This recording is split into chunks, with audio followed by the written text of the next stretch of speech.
Y'all see me get on here in the full clergy get up with the collar and everything, and you know something is going on. You know I don't do this very often. We're very much an informal crowd around here. So when I get dressed up like this is not fashion. In a very real and tangible way, this is battle armor.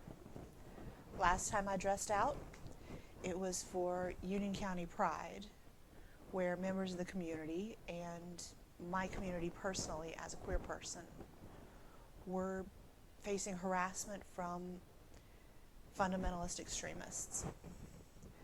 Today it was because there was a fundraiser for a member of our congregation, someone who has been targeted by white Christian nationalists in the past, and there was a very real possibility that the visibility would be useful to him.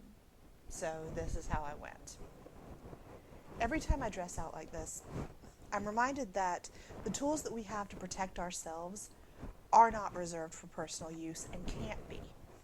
We have a responsibility to look out for each other. That means men standing up to misogyny, cis people shutting down transphobia, straight people not tolerating homophobia. It means that if you're abled, you don't have the right to decide somebody's disability accommodations are an annoyance. If you're white, you don't get to look away from how people of color are treated in this country. The fact that unearned advantages are given to some people and not others doesn't mean that we somehow get to keep them for ourselves. When we have access to safety and resources that other people don't, we have to make it available to others. The idea of being required to be a resource for other people shows up in myths and religious traditions around the world.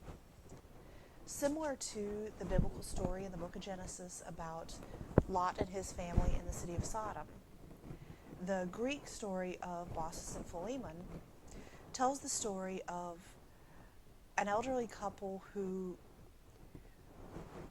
were the only ones in this one town willing to take in two people who were in need.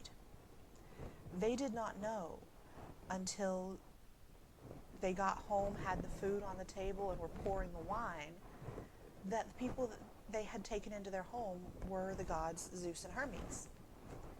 And similar to Lot and his family, when the town that they were in was completely wiped out by these gods, Baucis and Philemon were the only ones spared, because they were the ones who saw someone needing help and stepped up. Understanding that we all carry that holy spark within us means that we have to stop viewing our relationship to our community as separate from our relationship to the divine. That is how we connect to the divine, is through each other. The most important and sacred interactions that we have in life are the ones that come out of showing up for other people. It doesn't matter what kind of degrees you might have, how much text you memorize, how often you pray, any of that. Call it faith without works, theory without practice, praxis rather. Whatever you want to call it. But what you believe and don't act on is completely useless. Your battle armor probably doesn't look the same as mine, but the obligation to suit up and show up is the same. When all we have is each other, there's no such thing as someone else's fight.